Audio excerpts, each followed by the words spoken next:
Hello, welcome to the training session again. আজকে আমরা রেডবুকে কিভাবে জার্নাল ভাউচার এবং কন্ট্রা ভাউচার এন্ট্রি করতে হয় সেটা শিখব।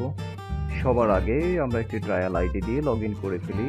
আপনারা জানেন যে রেডবুকে একটি ট্রায়াল আইডি অলওয়েজ দেওয়া থাকে, যেটিতে আপনি আনলিমিটেড টাইম ট্রায়াল করতে পারবেন। There is no time binding.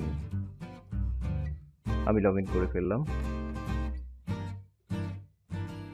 তারপর আমরা একটি কোম্পানিতে ঢুকে যাব, যেই কোম্পানিতে আমরা কাজ করতে চাই। এর আগে যেহেতু আমি ইকোসফট টেকনোলজি লিমিটেডের মধ্যে আপনাদেরকে দেখিয়েছিলাম, তাই আজকেও সেটির মধ্যেই ঢুকছি। আমি জাস্ট ক্লিক করলাম।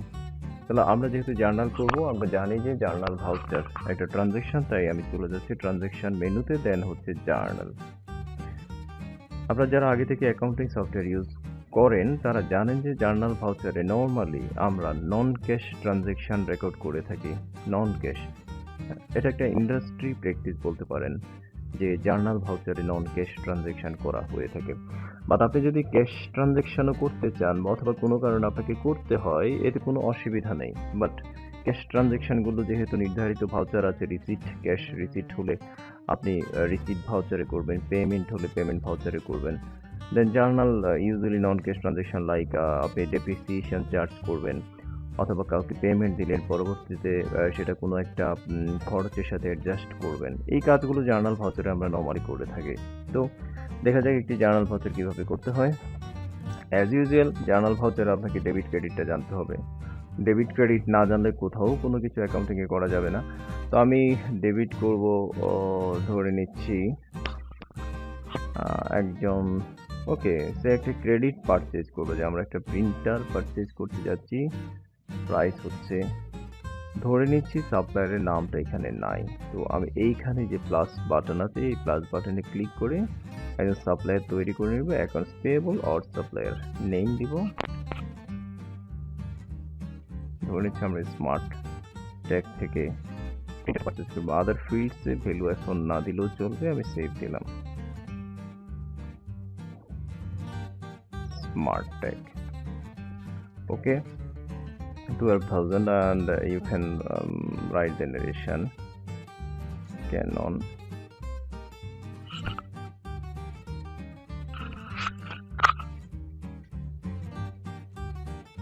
Okay, and if you have any attachment like supplier যে ইনভয়েসটা দিয়েছেন, সেই ইনভয়েসটা আপনি এই চুজ ফাইলে ক্লিক করে অ্যাজ এন অ্যাটাচমেন্ট আপনি রাখতে পারেন। তারপর আপনার কাজ শেষ হয়ে গেলে আপনি সেভ অ্যান্ড প্রিন্ট দিয়ে ভাউচার প্রিন্ট দেখতে পারেন। এবং এইখানে যে রেফারেন্স নাম্বারে আপনি বিল নাম্বারটা লিখতে পারেন যে এটার বিল নাম্বার কত ছিল। দেন আপনি সেভ অ্যান্ড প্রিন্ট দিতে পারেন যদি প্রিন্ট প্রিভিউ দেখতে চান। আর যদি প্রিন্ট প্রিভিউ দেখতে না চান, তাহলে আপনি অনলি সেভে ক্লিক করলে ভাউচারটি সেভ হয়ে যাবে। এটিকে প্রিন্ট করে আপনি প্রয়োজনীয় সিগনেচারি মেনটেন করে রাখতে পারেন। দেন এইভাবে ভাউচার প্রিন্ট হয়ে গেল। আপনারা দেখতে পাচ্ছেন there is a setting button on top, যেটিতে ক্লিক করে এই ভাউচার স্ক্রিনে যে ফিল্ড সেটিং আছে বা কলাম সেটিং আছে সেগুলো আপনি করতে পারেন। যেমন লেজার কোড যদি আপনি দেন, এখানে লেজার নামের সাথে কোড আসবে। আর প্রত্যেকটি রেডবুকের প্রত্যেকটি স্ক্রিনে একটি করে এরকম কলাম সেটিংয়ের জন্য অপশন রয়েছে, সেখান থেকে আপনার প্রয়োজনীয় কাজ করতে পারবেন। এইবার আমরা চলে যাব কন্ট্রা ভাউচারে। কন্ট্রা মানে হচ্ছে আপনার নিজস্ব ক্যাশ এবং ব্যাংকের মধ্যে যে ট্রানজ্যাকশন, সেটিকে আমরা কন্ট্রা ভাউচারে রেকর্ড করব। আপনি খেয়াল করে দেখবেন, যখনই আপনি যখনই আপনি কন্ট্রা ভাউচারে আসছেন, ডেবিট সাইডের মধ্যে শুধুমাত্র ক্যাশ এবং ব্যাংকই আসলো। তো আপনি এখানে ক্রেডিট সাইড যদি দেন, তখন এই ক্যাশ এবং ব্যাংক আসবে। অর্থাৎ এই ভাউচারটিতে আপনি ক্যাশ এবং ব্যাংকের বাইরে যেতে পারবেন না। তো এখানে ব্যাংকের লেজার নাই, আমরা একটি কাজ করি, আমরা একটি ব্যাংকের লেজার এখান থেকে তৈরি করে ফেলি। ব্র্যাক এরকম হচ্ছে অ্যাকাউন্ট নাম্বার, অন্যান্য কিছু লাগবে না। ব্র্যাক ব্যাংক, নাও আমি ব্র্যাক ব্যাংকে ডেবিট করব 50,000 প্লাস এই টাকাটা মেইন ক্যাশ থেকে দিব। মেইন ক্যাশের ব্যালেন্স স্টিল 8,000 আছে, 50,000। আর এইখানে একটা narration, cash deposited to bank deposit slip deposit slip নাম্বারটা আপনি লিখে রাখতে পারেন, আর এখানে চুজ ফাইল থেকে অ্যাজ ইউজুয়াল ডিপোজিট স্লিপটা আপনি অ্যাটাচ করে রাখতে পারেন। তাহলে আমি সেভ প্রিন্ট একই বিষয়, সবসময় আমি শুধুমাত্র সেভ দিলাম। এভাবে এর আগে আমরা দেখেছিলাম কিভাবে পেমেন্ট ভাউচার এবং রিসিট ভাউচার এন্ট্রি করতে হয়। তো ভাউচার এন্ট্রি একবার আসলে একটা ভাউচারে দেখে গেলে বাকি সবগুলো একই ধরনের হয়, যেমন রিসিট, পেমেন্ট, কন্ট্রা, জার্নাল এগুলো একই রকম। তাই এগুলোতে এখন আর আমরা সময় নষ্ট না করে আমি যে দুটি ভাউচার করেছি সেই দুটি ভাউচারকে আবার বের করে, আমাদের অ্যাকাউন্টিংয়ের অনেক কাজ থাকে, তো বের করতে হয় কিভাবে সেটা একবার দেখে নিই। আপনি যদি অলরেডি করা ভাউচার বের করতে চান তাহলে অ্যাকাউন্টিং রিপোর্ট থেকে ডে বুকে যাবেন। This is the simplest way. Day বুকে গেলেন, তারপর যেহেতু আজকে আমরা এন্ট্রি করেছি, আজকের ডেট হচ্ছে 25 থেকে 25, দেন লোড। তাহলে আজকে যে দুটি ভাউচার করেছি চলে আসলো।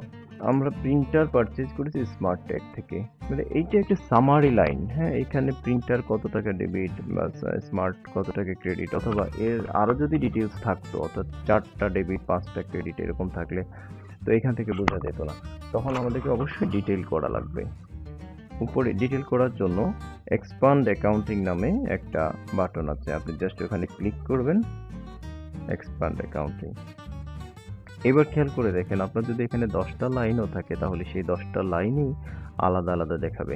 প্রিন্টার ডেবিট, কম্পিউটার ডেবিট, এই ডেবিট, সেই debit, all debits and all credits, এইভাবে দিয়ে টোটাল সামারি লাইনটা এখানে দেখাবে। তো this is the view of day book in red book.